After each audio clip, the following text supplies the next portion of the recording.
तो आज की कहानी है दोस्तों आलसी ब्राह्मण की। एक बार की बात है, एक गांव में एक ब्राह्मण रहता था। बहुत सुबह उठता, नहाता, पूजा करता, खाना खाता और फिर सो जाता था।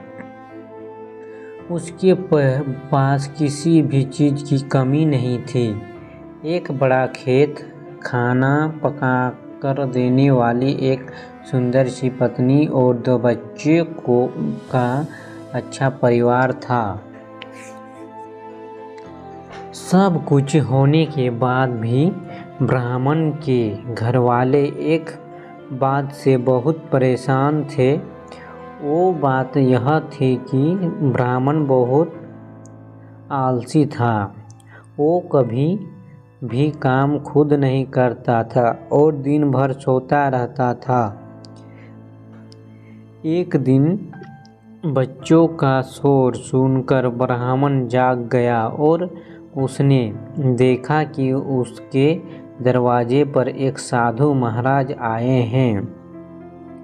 ब्राह्मण और उसकी पत्नी ने साधु महाराज का स्वागत किया और उन्हें भोजन कराया।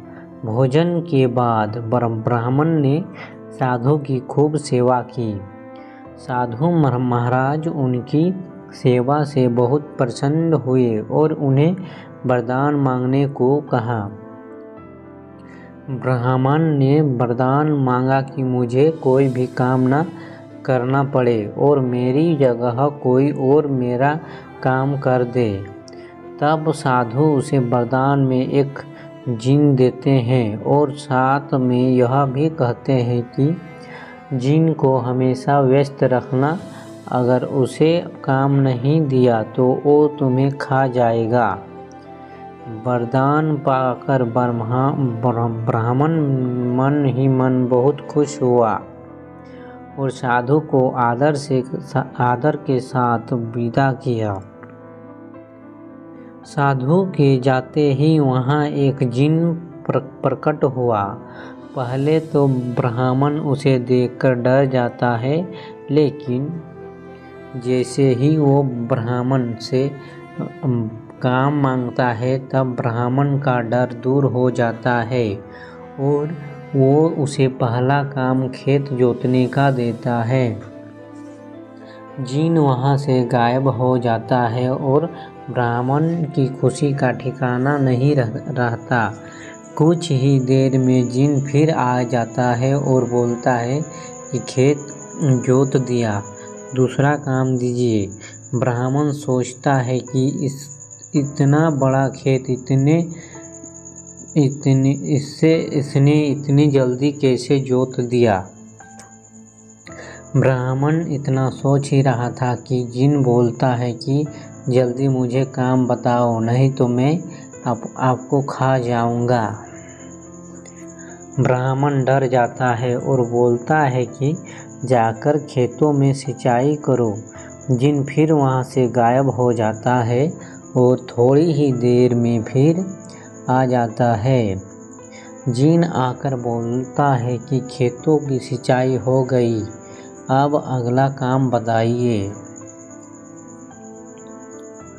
ब्राह्मण एक एक कर सभी काम बताता जाता है और जिन उसे चुटकियों में पूरा कर देता है।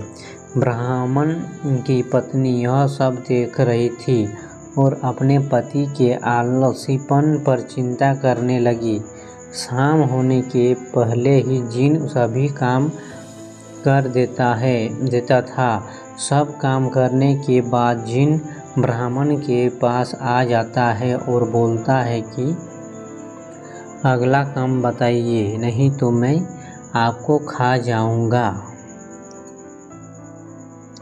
अब ब्राह्मण के पास कोई भी काम नहीं बचा जो उसे करने के लिए कह सके। उसे चिंता होने लगी है और वह बहुत डर जाता है। जब ब्राह्मण की पत्नी अपने पति को डरा हुआ देखती है तो अपने पति को इस संकट से निकालने के बारे में सोचने लगती है। वह ब्राह्मण से बोलती है कि स्वामी, अगर आप मुझे वचन देंगे कि आप कभी आलस नहीं करेंगे तो और अपने सभी काम खुद करेंगे तो मैं इस जिन को काम दे सकती हूँ। इस पर ब्राह्मण सोचता है कि पता नहीं यह क्या काम देगी। अपनी जान बचाने के लिए ब्राह्मण अपनी पत्नी को वचन दे देता है। इसके बाद ब्राह्मण की पत्नी जिन से बोलती है कि हमारे यहाँ एक कुत्ता है, तुम जाकर उसकी पूंछ पूरी सीधी कर दो। याद रखना, उसकी पूंछ को एकदम सीधी होनी चाहिए।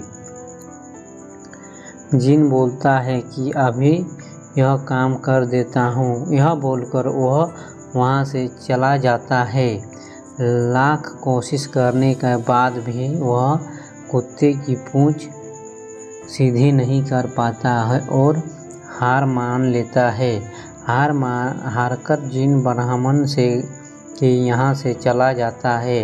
उस दिन के बाद से ब्राह्मण अपने आलस को छोड़कर सभी काम करने लगता है और उसका परिवार खुशी खुशी रहने लगता है। तो दोस्तों, इस कहानी से क्या सीख मिला? हमें कभी आलस नहीं करना चाहिए। आलस करने से हम मुसीबत में फंस सकते हैं। इसलिए हमें आलस छोड़कर अपना काम खुद ही करना चाहिए।